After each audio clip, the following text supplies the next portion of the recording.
Bonjour et bienvenue, je suis David Moreau, je suis directeur des opérations d'Evolis. L'objet du webinaire de ce matin est de vous présenter un outil d'entreprise dont le but est de pouvoir accompagner la mise en place de plans de prévention dans l'entreprise. Alors des plans de prévention évidemment peuvent être sur différents types de risques en général. Bien sûr, on va parler de risques industriels, de risques sécurité informatique, mais aussi, bien entendu, de par l'actualité, de risques sanitaires. Et l'exemple qu'on va vous proposer donc, dans le cadre de ce chatbot orienté autour de la prévention, c'est un chatbot en fait sur lequel on a initialisé un kit autour du Covid-19, donc dans le cadre de prévention sanitaire. Ce kit permettant finalement une intégration d'autant plus rapide dans l'entreprise, c'est le but, de vous amener en fait du matériel de base afin de pouvoir déployer rapidement, je dirais, ce chatbot. Mais voilà, ce qu'il faut bien comprendre, c'est que le chatbot qu'on va vous montrer, c'est un chatbot en fait générique qui peut répondre à tous les besoins de l'entreprise. Sur la même base technologique, en fait, on va pouvoir répondre à des besoins différents, tels que celui qui va vous être proposé ici. Donc notre produit s'appelle Jellybot. Donc ce chatbot, en fait, a une vocation universelle dans l'entreprise. Comme je l'indiquais, il peut s'adapter à différents usages, aussi bien pour d'ailleurs les salariés de l'entreprise que pourquoi pas évidemment vos partenaires, fournisseurs, etc. Dans le cadre de la prévention, c'est d'autant plus intéressant, je dirais, puisque les gestes barrières, alors qui certes s'allègent chaque semaine, restent cependant de vigueur, et les prévisions de rebond, j'entendais encore ce matin l'actualité qui était plutôt pessimiste, voire très pessimiste, sur justement les rebonds à venir en octobre notamment. Bref, donc en tout cas ce sujet reste évidemment pleinement d'actualité et évidemment la prévention d'une façon générale l'est tout autant. Donc ce chatbot en fait va permettre de pouvoir offrir aux salariés de l'entreprise finalement une base de connaissances, certes, sous forme de questions-réponses, et on va voir que ça constitue le niveau le plus basique d'un chatbot qu'on retrouve, je dirais, le plus communément sur des sites internet, notamment pourquoi pas au travers du Covid. Il y a eu des chatbots, un chatbot qui a été mis en place notamment par le gouvernement qui permet de répondre à un certain nombre de questions. Donc ça, c'est déjà évidemment une bonne base qu'on offre également dans notre chatbot. Mais en fait, la prévention et finalement la conduite du changement en entreprise passe par d'autres moyens. D'autres moyens qui finalement sont assez peu présents justement dans les chatbots communs, ce vont être des moyens qui permettent finalement de s'exercer à des scénarios notamment, à des mises en situation que l'entreprise, sur lesquelles l'entreprise souhaite focaliser. Et on sait que, évidemment, au travers de la mise en pratique et de la répétition finalement de gestes, eh bien, on acquiert au final la connaissance beaucoup plus facilement, ou en tout cas naturellement, qu'au travers de documents, fiches pratiques, etc. Donc tout ça est embarqué dans une seule et même solution technologique, donc Jellybot. La vocation de Jellybot permet en fait ensuite d'engager des types de dialogues dans l'entreprise sur d'autres sujets que je ne vais pas évoquer ici, mais au travers de connecteurs qui vont permettre de se connecter aussi bien à un système RH, un système commercial, un système de production, et donc d'avoir finalement la capacité d'aller chercher de la donnée là où elle se trouve pour la ramener dans une interface unique qui est l'interface de Jellybot. Voilà, c'est un petit peu ce qui est expliqué ici, un chatbot tout en un et évolutif et adapté finalement aux besoins métiers qui vont avoir le besoin d'utiliser un moteur de type chatbot. Ce qui est important, c'est qu'on a 4 types d'interfaces disponibles. Là, on va vous montrer un chatbot qui qui fonctionne sous Microsoft Teams, parce qu'on est pleinement dans le monde de l'entreprise et que finalement Teams devient aujourd'hui un peu, pour ceux qui l'ont déployé assez fortement, l'interface universelle. Donc l'idée, c'est qu'on reste sur l'interface évidemment connue de tous et on utilise le chatbot finalement comme une personne à qui on parlerait dans Teams. On va voir ça immédiatement. Donc, je vais passer sur la partie démonstration. Donc le chatbot, en fait, s'instancie comme un individu finalement. On va les retrouver dans ces flux de conversation.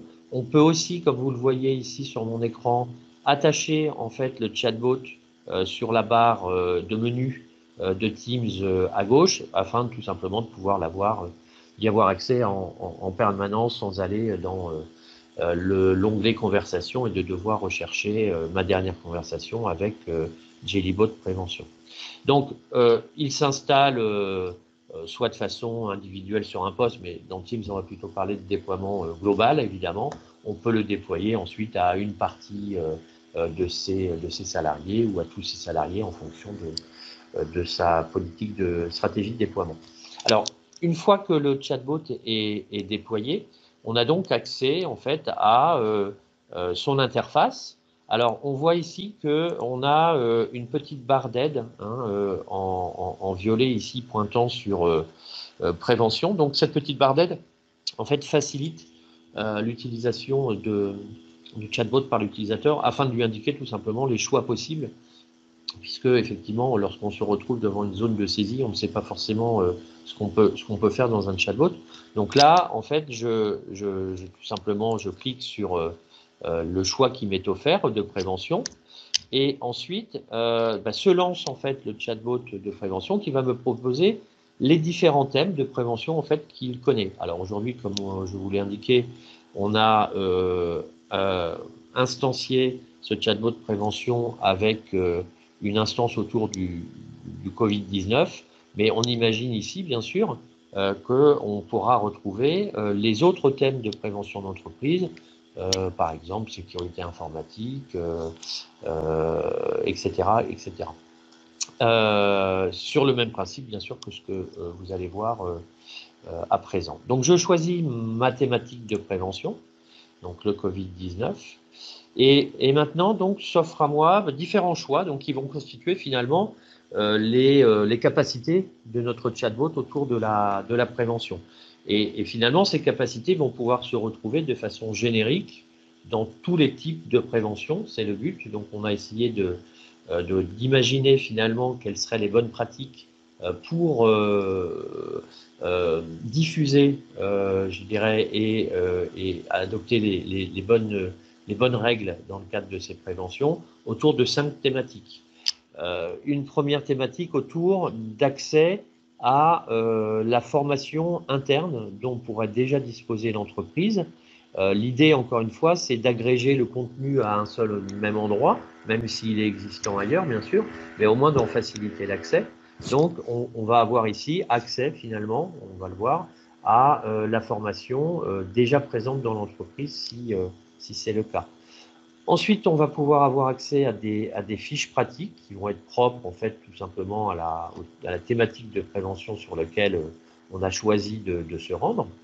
La possibilité de pouvoir effectuer des quiz qui vont être composés de questions de type vrai-fausse et qui vont permettre finalement, par l'exemple, de focaliser encore une fois le salarié sur des questions précises que l'on souhaite absolument mettre en avant, qui vont être certainement les plus sensibles ou en tout cas celles qu'on souhaite à l'instant T que tout le monde puisse bien connaître. Le module, je dirais, qui, moi, me paraît le plus intéressant et différenciant de cet outil, Jellybot, c'est cette entrée « Évaluez-vous », où là, en fait, on a justement imaginé la possibilité de pouvoir faire des mises en situation qui vont être vraiment spécifiques à l'entreprise et sur lequel, de la même façon, on va souhaiter mettre le focus, mais non seulement mettre le focus, mais également permettre d'évaluer finalement le niveau de connaissance de ces salariés. Donc on va voir comment. Et enfin, en fait, une entrée qui permet de poser des questions ouvertes en fait au chatbot dans cette thématique de la prévention, afin d'avoir une réponse rapide dans une approche de type base de connaissances finalement, qui va s'enrichir également des réponses spécifiques à l'entreprise. Nous, on a initialisé en fait le chatbot avec des questions-réponses de type très générique par rapport à cette prévention autour du Covid-19. Donc, ce sont des documents issus du ministère de la Santé, notamment. Mais au-delà de ça, bien sûr, cette base de connaissances a vocation à répondre de façon simple à des questions propres à votre entreprise, et sur lesquelles, bien sûr, vous allez pouvoir personnaliser les réponses pour amener celles que vous avez mises en place dans le cadre de votre prévention. Et puis, on a ici voilà, une autre entrée, mais qui permet de remonter au niveau du thème de la prévention choisie. Alors, on va démarrer tout de suite. Donc, la formation interne, comme je vous l'indiquais, va permettre en fait d'avoir accès à la formation disponible dans l'entreprise. Donc, on voit ici, comme j'ai choisi l'entrée formation interne, en fait, une carte qui s'est affichée ici et qui va me permettre d'avoir accès à autant de choix que l'entreprise souhaite mettre en œuvre. Ici, nous, on en a créé 2 à titre d'exemple. Donc, une première entrée qui permet d'avoir accès à toutes les formations internes dont dispose l'entreprise. En l'occurrence, ici, on a pris pour exemple la nôtre d'Evolis. Donc, en fait, on voit que dans une réponse à une question, puisque là, en fait, c'est un choix, mais finalement, j'indique au chatbot, au travers d'une phrase, que je veux les formations internes.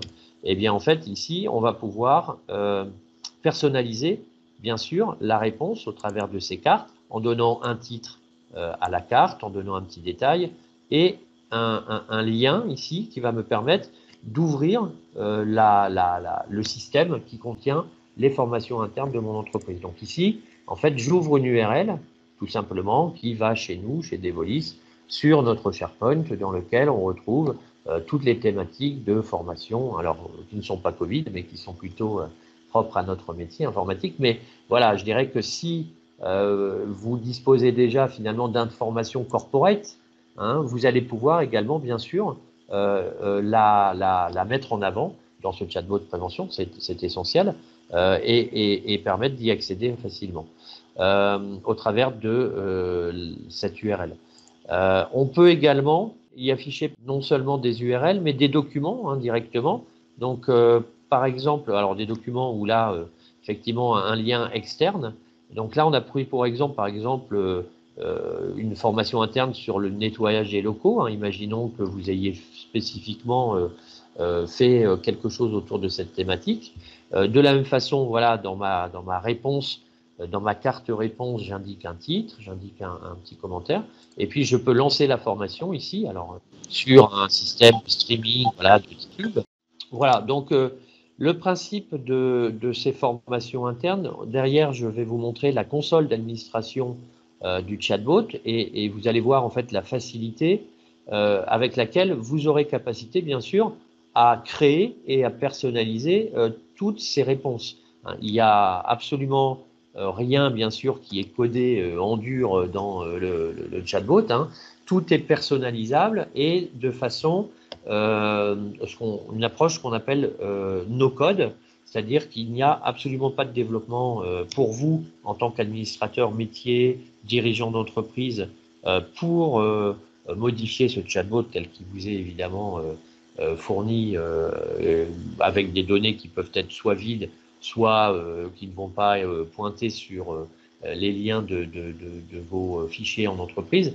Bien sûr, il y a une phase de setup, mais au-delà de ça, une fois la phase de setup établie, qui est très courte, vous avez la capacité, au travers de la console, de gérer tout vous-même et de gérer l'existant, mais également de rajouter finalement dans chacun de ces 5 thèmes du nouveau contenu. Voilà, et de façon très aisée. Le but, c'est que la console d'administration puisse être administré à deux niveaux. Un niveau informatique, évidemment, pour son installation voilà, et son intégration dans Teams. Et ensuite, tout le contenu est géré par un administrateur fonctionnel qui n'a pas les droits de l'administrateur informatique, hein, bien sûr, et qui va, lui, avoir toutes les capacités, justement, de gestion de contenu dans cette approche sans code, voilà, de façon très graphique. Donc, on verra ça juste après la fin de la démo pratique, voir un peu le back-office de tout ça.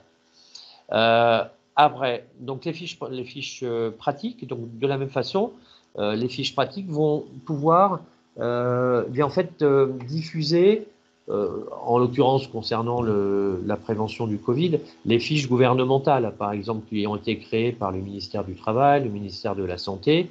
Alors on imagine que dans d'autres types de prévention, de la même façon, vous faites peut-être accompagner aussi par des partenaires, par des prestataires, sécurité incendie, etc.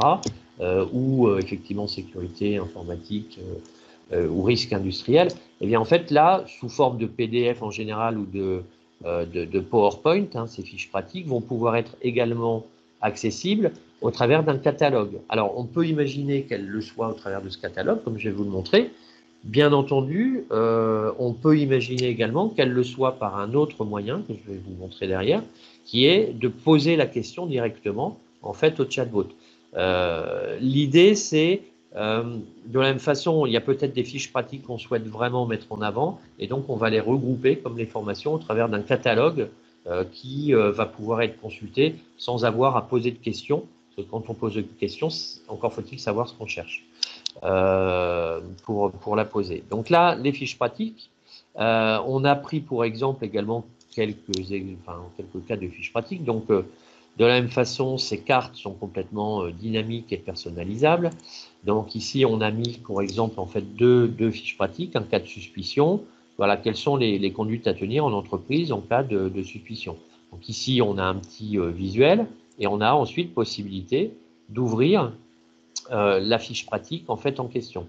Alors, à la différence des formations internes tout à l'heure qui pointaient sur des liens externes, on voit ici, alors on devine ici peut-être dans l'URL en fait du navigateur que ces fiches pratiques en fait sont par contre hébergées sur l'environnement du chatbot.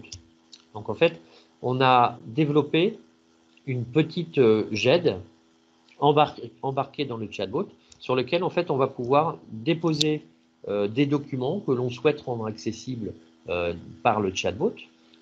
Et donc en fait on va venir déposer ces fiches pratiques dans ce repository, hein, dans ce répertoire, et encore une fois de façon graphique, et on va pouvoir ensuite créer les cartes afin de pouvoir y accéder. Donc, on a mis cet exemple donc, de conduite à tenir en cas de suspicion. On a mis un autre exemple ici sur, par exemple, l'entretien des locaux, voilà, qui ouvre une autre fiche, encore une fois, là, officielle, et qui pourrait être, comme je le disais, soit des fiches également provenant de vos partenaires ou fournisseurs, pourquoi pas. Donc là, voilà, là, donc on est dans le cadre de la diffusion vraiment verticale, avec des documents ou des liens que l'on souhaite mettre en avant. Le troisième, je vais passer en fait au troisième moyen d'avoir encore de l'information, c'est donc la possibilité de poser en fait une question à Jellybo de prévention. Donc là, on a en fait initialisé le chatbot avec environ une centaine de questions prédéfinies, qui sont des questions que l'on estime assez communes finalement aux préoccupations autour de la prévention du Covid et dont les réponses sont des réponses issues des sites gouvernementaux, mais aussi en fait des questions qui vont être beaucoup plus personnalisables parce que finalement dépendant ou propres à la stratégie de prévention que vous avez sans doute mise en place, donc au travers notamment bien sûr de votre plan de prévention. Donc là, on est dans un mode très ouvert, c'est-à-dire que je peux poser n'importe quelle question au chatbot et le chatbot soit a une réponse à m'apporter, soit va me dire qu'il ne comprend pas finalement ma demande. quand le chatbot ne comprend pas ma demande, c'est tout simplement qu'on ne lui a pas appris à apporter une réponse à cette question. Parce que le chatbot fonctionne de ce principe basique où lorsqu'on est sur des notions de base de connaissances, pour que le chatbot sache répondre, il faut au préalable en fait lui avoir appris finalement quelles sont les questions qu'on peut lui poser et quelles sont les réponses qu'il va apporter. Donc l'intelligence artificielle intervient en fait dans la compréhension de la question en langage naturel, ce qu'on appelle le NLP, le Natural Language Processing. L'idée, c'est de dire que lorsque j'ai une phrase qui n'est pas tout à fait similaire à une autre, mais dont le contexte est le même, donc le sens est le même, bien finalement, j'attends en tant qu'humain la même réponse. Je prends un exemple, si je dis ce matin je suis venu en voiture et ce matin j'ai pris ma voiture pour venir, informatiquement, ce ne sont pas les mêmes phrases. Pourtant, le sens est complètement identique, bien sûr. Et l'intelligence du chatbot va venir pour assimiler ces deux questions en ayant le même sens et donc en apportant la même réponse. De la même façon, lorsqu'on fait une faute d'orthographe dans un des mots, par exemple également si on souhaite avoir un chatbot multilingue, tout ce travail sémantique en fait est réalisé par des services d'intelligence artificielle, en l'occurrence ceux que nous utilisons côté d'Evolis, puisque nous sommes experts en technologie Microsoft, sont les technologies d'intelligence artificielle de Microsoft. Les deux autres grands providers de services d'intelligence, vous les connaissez également, ce sont Google et Amazon, dont on entend aussi beaucoup parler. Donc voilà, donc maintenant je peux poser ma question. Donc des questions, en fait, comme je le disais, peuvent être très ouvertes, comme là, simples, comme par exemple, qu'est-ce que le Covid, tout simplement. Alors, il faut imaginer finalement quelles sont toutes les questions que pourrait se poser quelqu'un dans l'entreprise autour de cette prévention Covid. Donc on en a imaginé un certain nombre dans lequel donc je tape qu'est-ce que le Covid et on me répond que les coronavirus sont une famille de virus, etc. Si je reprends l'exemple tout à l'heure de vous dire que quand on tape une phrase différente avec le même sens, le chatbot doit être en capacité de comprendre qu'on est sur le même sujet. Si je lui dis par exemple, parle-moi du Covid-19, il doit normalement… Ah oui, pardon, j'ai oublié de lui indiquer que je voulais lui poser une question. Parle-moi du Covid-19. Voilà. Donc là, il a bien identifié, hein, on est exactement sur la même réponse. Les coronavirus sont une famille de virus, etc., etc. Donc je vais vous montrer également dans la console comment tout cela se passe. C'est très simple. Donc là, en fait, voilà, on a un certain nombre de questions qu'on a prédéfinies. Alors on peut y apporter des réponses brutes, c'est-à-dire texte dans ce mode simple qui est lié aussi, hein, bien sûr, à l'interface Teams. Mais on peut également apporter des réponses comme tout à l'heure, c'est-à-dire des fiches pratiques. Là où peut-être des fiches pratiques sont moins importantes que d'autres, finalement, parce qu'on peut en avoir potentiellement des dizaines, et on va peut-être pas toutes les mettre dans un catalogue où on va devoir cliquer à droite-gauche pour aller les chercher. On peut directement, évidemment, les mettre ici. Donc, par exemple, si je pose une question de type comment porte-t-on un masque, et bien là, en fait, la réponse est différente. On voit qu'on a effectivement un texte, mais on a également, comme pour les fiches pratiques, la capacité d'ouvrir un lien. Et donc, en fait, quand j'ouvre le lien associé, et bien en fait, je vois que je pars directement sur le site du ministère pour m'afficher en fait le document officiel de port du masque. Voilà. Donc, on peut varier finalement les typologies de réponses si nécessaire, en apportant évidemment du contenu externe et pas uniquement du texte brut. Donc là, on était sur de la question très générique finalement. Maintenant, on imagine qu'évidemment, dans le cadre de votre prévention, en industrie ou pas, mais c'est vrai que l'industrie, d'un point de vue prévention, bien sûr, est impactée à tout niveau. On ne parle pas que du sanitaire, bien sûr. On peut imaginer des questions, par exemple, alors voilà, est-ce qu'il y a un endroit pour jeter mes EPI? Alors, cette question, bien sûr, le gouvernement en a fait une fiche pratique. Enfin, comment traiter les EPI? Certes, c'est intéressant. Ce qui est le plus intéressant, c'est de savoir, dans mon entreprise, potentiellement dans mon unité de production, parce qu'évidemment, on est sous Teams, donc on a capacité à repérer l'identité de la personne qui me parle, qui parle au chatbot, et donc de pouvoir connaître non seulement son nom, mais son rôle dans l'entreprise, pourquoi pas son site d'appartenance, son unité de production, etc., etc., eh bien, je vais pouvoir, bien sûr, imaginer d'ailleurs des réponses différentes. Donc, mais dans tous les cas, mon entreprise, sur le traitement des EPI, a certainement mis en place des choses, évidemment, qui me sont propres. Par exemple, c'est dans la pièce, dans le local B3 et dans la poubelle verte. Voilà, donc ça, évidemment, ça doit être personnalisé. Donc là, quand je tape cette question, on a toujours ce même système de réponse, mais on a indiqué en fait sur ces types de questions une en-tête à personnaliser par la société ou à supprimer, parce que évidemment certaines des questions qui ont été mises d'ailleurs ne sont peut-être pas justement pertinentes par rapport à votre activité. On a essayé d'imaginer beaucoup de cas possibles, mais voilà, ces questions bien sûr vont devoir être personnalisées avant le lancement du chatbot, et c'est à cet endroit finalement que je vais reprendre mon plan de prévention concernant les EPI, et je vais indiquer de façon très précise comment doivent être traités, jetés les EPI dans ma société.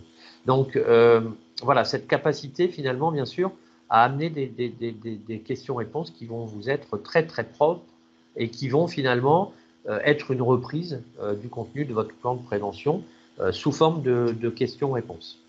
Enfin, le dernier point concernant ces questions-réponses, c'est que suivant le type de prévention, mais d'une façon plus globale, comme je le disais, un chatbot, on peut lui parler, voilà, ici, hein, quand je lui dis pose une question, je peux tout lui dire. Alors, je peux tout lui dire, je peux lui dire des choses basiques comme bonjour, mais voilà, donc tant qu'il ne connaît pas une réponse associée, il ne va pas y répondre. Donc là, dans la personnalisation du chatbot, on va également prendre en compte ces types de questions ou de phrases, parce que voilà, on va souhaiter que, par exemple, quand je dis bonjour, le chatbot me réponde bonjour Monsieur Moreau, bienvenue sur le chatbot de prévention. Enfin, tout ça est à personnaliser par l'entreprise, encore une fois, au travers d'une interface où en 10 secondes, c'est fait.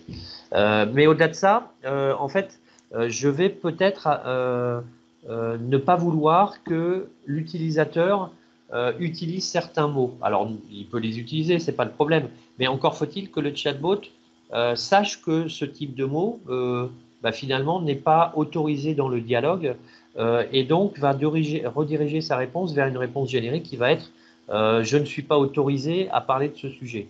Alors, dans la prévention, on imagine, enfin voilà, on n'imagine pas forcément ce cas, hormis, par exemple, pendant la période de confinement, c'était le cas, si, imaginons, l'utilisateur pose des questions, pourquoi pas, sur son impact sur sa rémunération lié au confinement. Bon, dans le cadre de la prévention, en tout cas d'entreprise autour du chatbot, on n'a pas forcément déjà d'une de répondre évidemment à cette question, qui aura une réponse individuelle, mais en plus c'est une thématique bon, voilà, qu'on n'estime pas forcément comment dire, pertinente dans le cadre du chatbot prévention. On a d'autres cas, et je vais prendre un cas un peu plus parlant peut-être, par exemple dans le domaine pharmaceutique, on a ce qu'on appelle la pharmacovigilance, et dans le cadre de la pharmacovigilance, eh bien, en fait, il y a certains mots ou dialogues qui sont interdits, voilà, au regard de la compliance. Donc, on va en fait pouvoir gérer une liste de mots interdits sur lesquels en fait le chatbot va répondre d'une façon directe, qu'il n'est pas autorisé à parler de ce sujet. Alors, je crois que j'avais mis, bon, à titre d'exemple, un mot interdit qui est en fait le mot salaire. Et donc, dès que le chatbot repère un des mots interdits dans une phrase, voilà, il indique qu'il n'est pas autorisé à parler de ce sujet. Ça peut être utile, voilà, si, encore une fois, vous souhaitez que le chatbot puisse répondre, et c'est le but, au maximum de phrases que va indiquer l'utilisateur. Le but, c'est qu'il ait le minimum de fois la phrase que je vous surligne, je n'ai pas compris votre question, parce que si la question, en tout cas, est pertinente, c'est dommage de ne pas l'avoir compris. Donc, c'est ce qu'on appelle le taux de confusion. Le taux de confusion doit être amené au plus bas, donc de prévoir au maximum les questions que peuvent poser les utilisateurs pour qu'il y ait une réponse adaptée, ou en tout cas il y ait une réponse. Et puis, donc, de pouvoir également, dans ces échanges ouverts, pourquoi pas, en fait, fermer en fait, des discussions qui parleraient de tel ou tel sujet si on ne souhaite pas que ces sujets-là soient abordés. Alors, maintenant, je reprends l'exemple, enfin, les choix qui me sont proposés pour passer aux deux derniers. Donc, le premier, c'est le quiz. Alors, lorsque... Ah oui, retour au menu, voilà. Donc, le quiz. Comme je disais, là, on rentre déjà maintenant dans la notion d'assessment, finalement, de mise en exercice du salarié. Donc, le quiz, en fait, on va pouvoir en créer autant qu'on veut. Bon, et leur donner évidemment le nom qu'on souhaite. Hein. Ici, à titre d'exemple, on a mis quiz 1. Donc, lorsqu'on lance le quiz, en fait, on va entrer dans une série de questions. Hein. Dans un quiz, finalement, classique qu'on trouverait dans un journal ou sur Internet.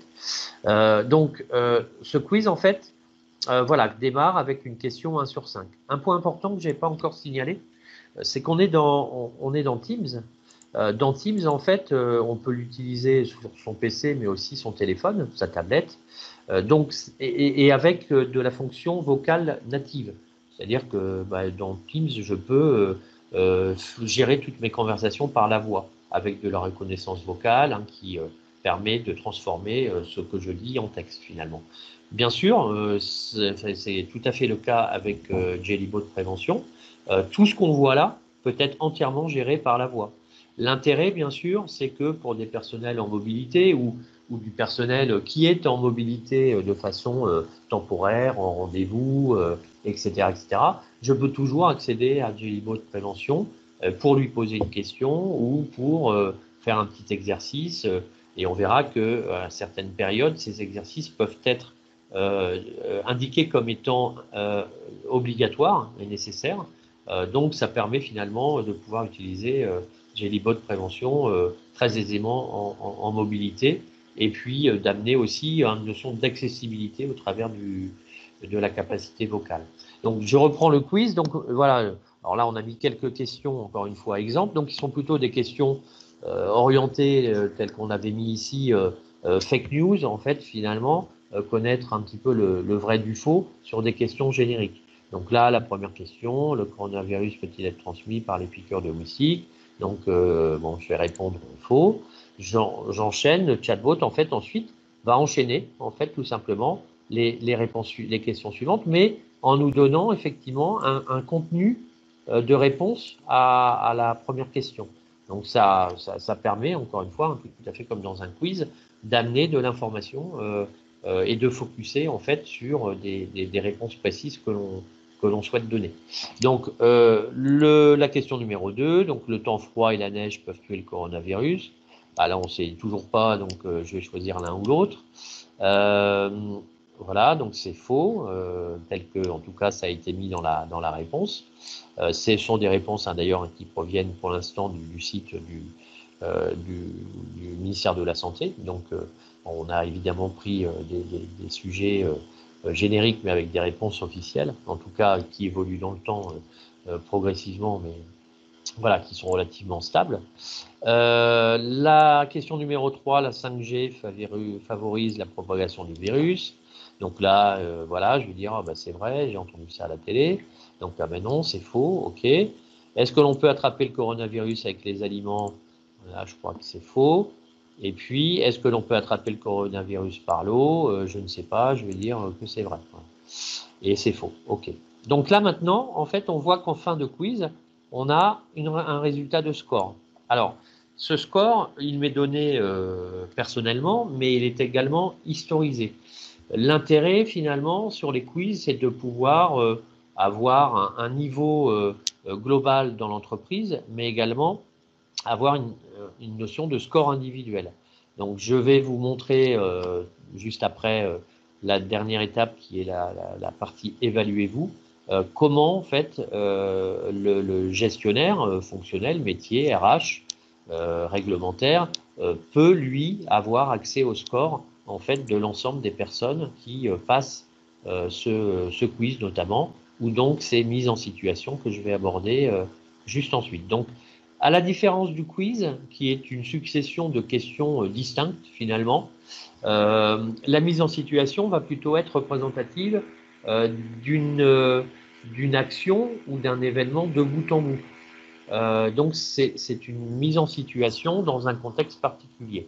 Alors on a pris nous un exemple, deux exemples pardon, d'entreprises qui seraient par exemple l'organisation d'une réunion en prenant compte bien sûr les règles et les gestes barrières mis en place dans l'entreprise et qui, d'après ce que j'entendais également ce matin, doivent rester en place avec certes moins de contraintes, mais semblent être en tout cas installées dans l'entreprise pour une période indéterminée, d'autant plus qu'effectivement les experts sont plutôt sur une voie de rebond et de constance de ce virus, en tout cas pour le moment.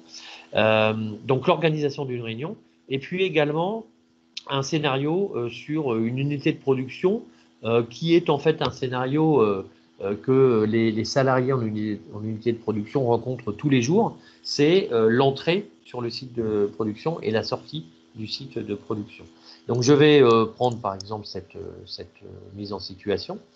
Et là, en fait, je rentre maintenant dans un scénario, c'est-à-dire, alors évidemment, tout le texte est personnalisable, il faudrait expliquer un petit peu la mise en situation au travers d'une notion un petit peu de post-it. Voilà, c'est vous arrivez le matin devant le site de production, avant de rentrer, voilà ce qui se passe. Voilà. Et donc le scénario commence. Donc quel est l'équipement pour entrer dans l'unité de production? Et on me propose des choix. Donc ça, évidemment, ce sont les fonctionnels métiers de l'entreprise qui vont créer, évidemment, ces scénarios et les designer entièrement au travers de la console d'administration de façon très, très simple.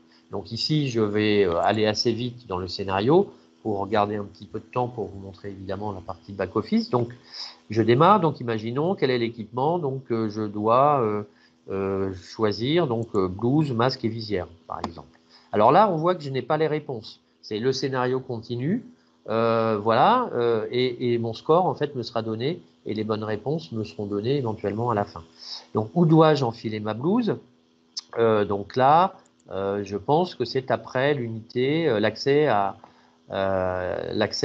l'entrée d'accès pardon à l'unité.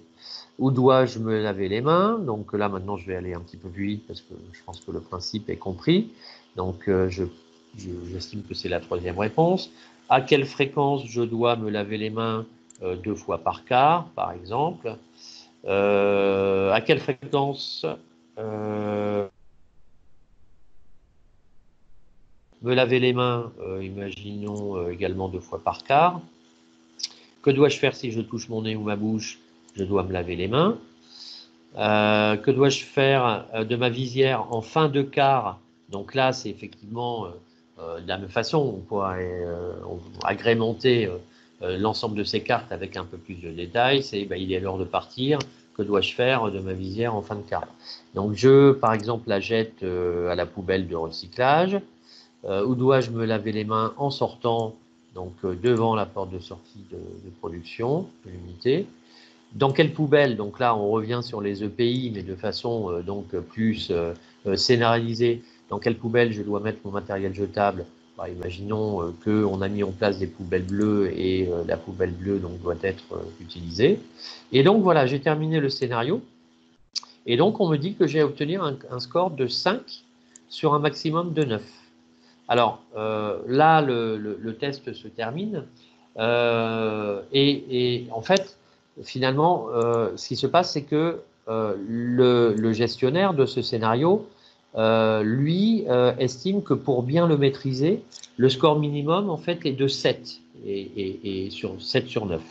Donc, ça veut dire que, en tant que gestionnaire fonctionnel, je sais que David Moreau, qui a réalisé le test, certes, il l'a réalisé, mais il n'a pas eu la note suffisante, en fait, attendue, et donc, je vais lui demander de repasser ce test jusqu'à ce qu'il obtienne, en fait, la note minimale de 7. Donc, c'est par cet effet de mise en situation et de répétition, et finalement d'obligation sur des campagnes qui peuvent être programmées tous les 3 mois, tous les 6 mois, tous les ans pour les salariés, et de mesurer finalement que l'ensemble des salariés a compris les gestes ou les scénarios qu'on leur a expliqués, et pour l'entreprise finalement de pouvoir prouver que effectivement les scénarios ont bien été formés, informés, et même finalement on leur a donné la possibilité de mettre en pratique au travers de scénarios